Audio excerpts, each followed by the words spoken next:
Hi guys, in this video we're going to be talking about what equity actually is and how do we use it as a property investor. As an investor, equity is really our tool to be able to leverage our portfolio and be able to leapfrog into one deal, into the next deal, into the next deal. So it's an absolutely critical element and one of those key areas where we need to focus on generating more and more equity in our portfolio. And over time, where real wealth behind property investing is going to be created from the capital growth and the equity that we actually create in our portfolio itself. So let's start by understanding what equity actually is. So if we had a property, and this property, and often people are starting with their own home, and let's just say that this property is valued at $600,000. That's the value of the property at this point in time. Currently, the loan we have on that property is $400,000. So when we're trying to understand what our equity level actually is, all equity really is, it's the difference between what a property is worth and the amount that we actually owe the bank. So in another way of saying it, it's really our net worth associated to this one property investment asset. So in this case, we have a value of $600,000, we have a loan amount of $400,000 with the bank, and so our current equity position is $200,000 in that one particular property investment asset. Now, very important to understand, although we have $200,000 in equity there, if we are just revaluing the property and keeping it with the bank as opposed to selling it, then we can't access the full $200,000 of equity in there. We can generally only access a maximum of 90% loan to value ratio of the value of the property. And I'm going to do that in another video where we're talking about loan to value ratios. But what I want you to understand right at this point in time, although we have $200,000 in there, which is our amount of equity, we can't access the full amount of it. The maximum is 90% and sometimes 80% of loan to value ratio.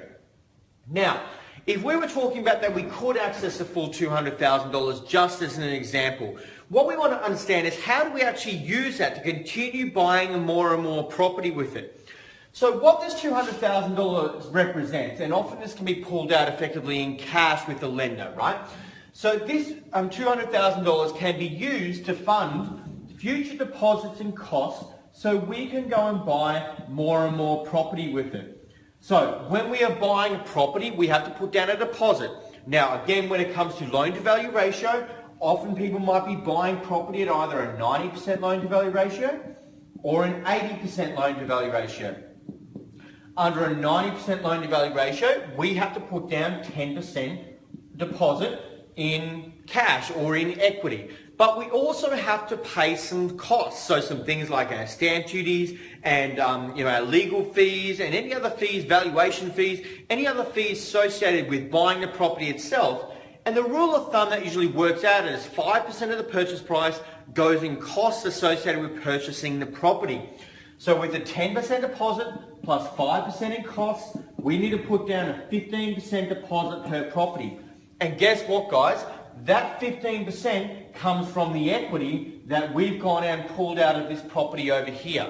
So that's what we use as a deposits and costs for future deals.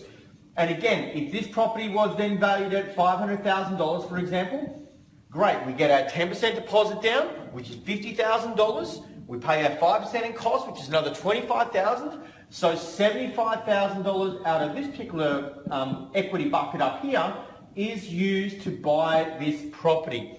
And we get the remainder of the purchase price.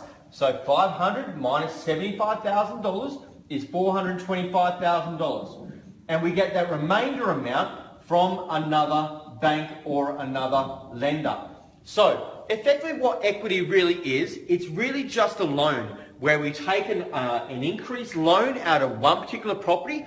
We're using the equity amount or the cash amount from that to use as a deposits and costs for future deals. And then we go and get another loan for the balance of that property from another lender altogether. So these properties are not cross-securitized, which means they're not with the same lender. They're completely separate.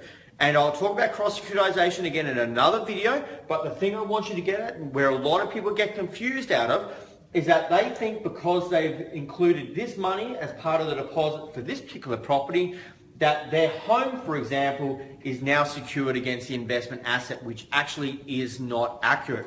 So, to cap off, Our equity position is really just the difference between the value of the property and the loan. And we use our equity to be able to fund the deposits and costs for future investment properties that we're going to continually use to grow our portfolio.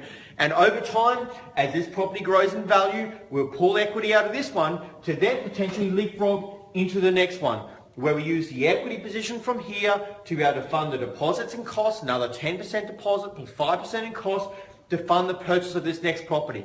And then guess what? We get this other loan again with another lender again, right? So our equity position is really just our seed capital, what we use for our deposits and costs to go and buy future deals. Okay, I'll see you in the next video.